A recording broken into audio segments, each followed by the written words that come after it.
اعوذ باللہ من الشیطان الرجیم بسم اللہ الرحمن الرحیم یرفع اللہ الذین آمنوا منکم والذین اوتوا العلم درجات صدق اللہ العظیم۔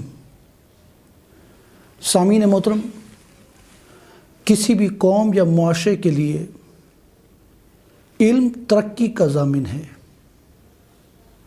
اور کسی بھی شخص کے لیے علم عزت اور شرف کا باعث ہے، اور یہی علم ہے کہ جس کی وجہ سے والدین اولاد پر اور اولاد اپنے والدین پر فخر کرتے ہیں، اور اسلام نے تو اسے آخرت کے لیے بھی نجات کا ذریعہ بتایا ہے۔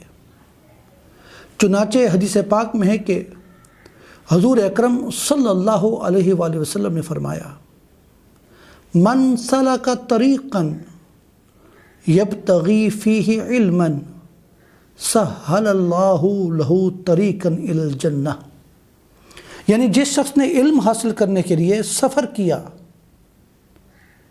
اللہ تعالیٰ اس کے لیے جنت کے راستے آسان فرما دے گا۔ لہذا مال و دولت سے کہیں بہتر ہے کہ علم حاصل کیا جائے۔ حضرت عبد الرحمن فروخ جس وقت جہاد کے لیے خراسان جانے لگے تو اس وقت آپ کی زوجہ کے پیٹ میں آپ کا بچہ موجود تھا، آپ کی زوجہ حاملہ تھی، ابھی بچے کی ولادت نہیں ہوئی تھی۔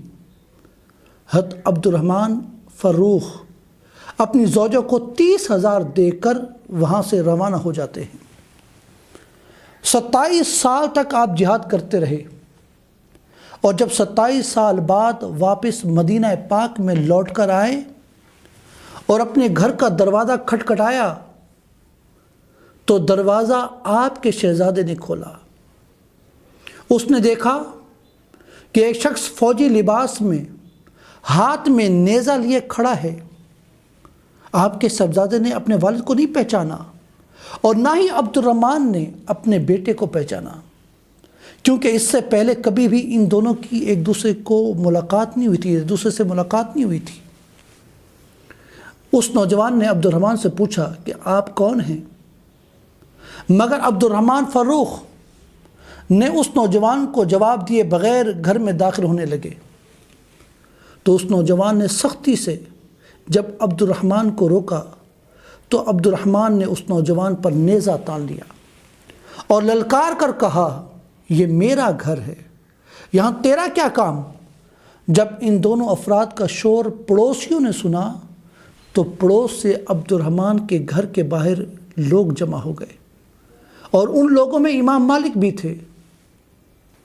اہل علاقہ کے پوچھنے پر جس وقت عبد الرحمن نے اپنا نام علاقے والوں کو بتایا تو گھر میں موجود اس بچے کی والدہ اور عبد الرحمن کی زوجہ، جو کافی دیر سے یہ شور سن رہی تھی، فوراً اپنے بیٹے سے کہا کہ بیٹا، میں ان کی آواز پہچان گئی، یہ تمہارے والد عبد الرحمن فروخ ہے۔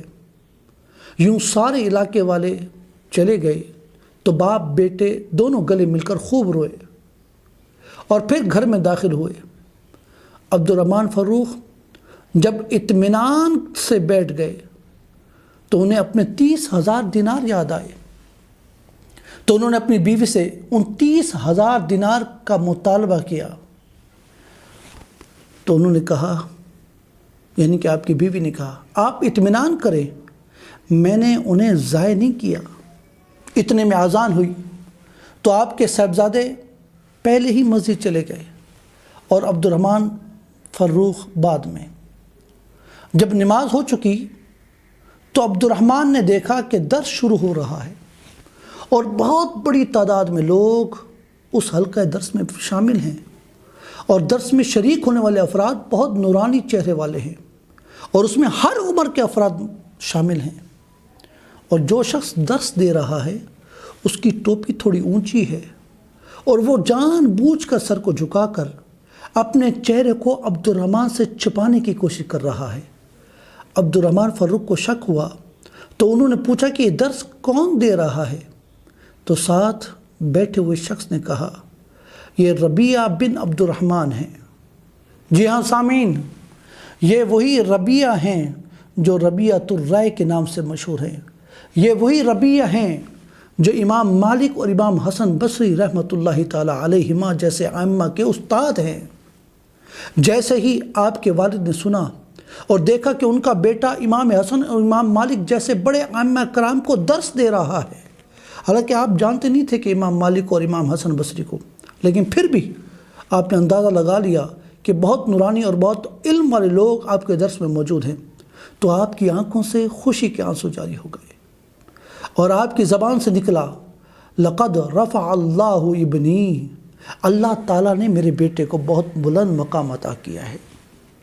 عبد الرحمن فروخ خوشی خوشی گھر پہنچے اور اپنی زوجہ سے کہا لقد رأیت ولدکی فی حالت ما رأیت احدا من اہل العلم والفقہ، کہ میں نے تیرے بیٹے کو اس حال اور اس مقام میں دیکھا کہ آج تک میں نے کسی عالم اور فقیہ کو اس حال میں نہیں دیکھا۔ اس پر آپ کی زوجہ نے فوراً کہا کہ فَأَيُّمَا أَحَبُّ إِلَيْكَ 30,000 دینار أَوْ هَذَا الَّذِي هُوَ فِيهِ مِنَ الْجَاهِ، کہ اب آپ بتائیں کہ وہ 30,000 دینار بہتر ہیں جو آپ مجھے دے کر گئے تھے، یا اپنے بیٹے کی وہ شان جو علم کی وجہ سے اسے آج نصیب ہوئی ہے اور جسے آپ نے ابھی ابھی اپنی آنکھوں سے دیکھا ہے۔ تو عبد الرحمن نے جواب دیا کہ اللہ کی قسم 30,000 دینار سے مجھے اپنے بیٹے کی یہ شان اور مقام زیادہ اچھا لگا جو آج اسے علم کی وجہ سے عطا ہوا ہے۔ اس پر آپ کی زوجہ نے کہا تو سنو کہ میں نے وہ 30,000 دینار تمہارے بیٹے کی تعلیم پر خرچ کر دیے۔ تو اس پر عبد الرحمن بن فروخ نے غصے کا اظہار نہیں کہا بلکہ کہا فواللہ ما ضیعتہ، کہ اللہ کی قسم تم نے اس 30,000 دینار کو ضائع نہیں ہونے دیا بلکہ اس کو بہترین جگہ پر خرچ کیا ہے۔ وما علیہ الا البلاغ۔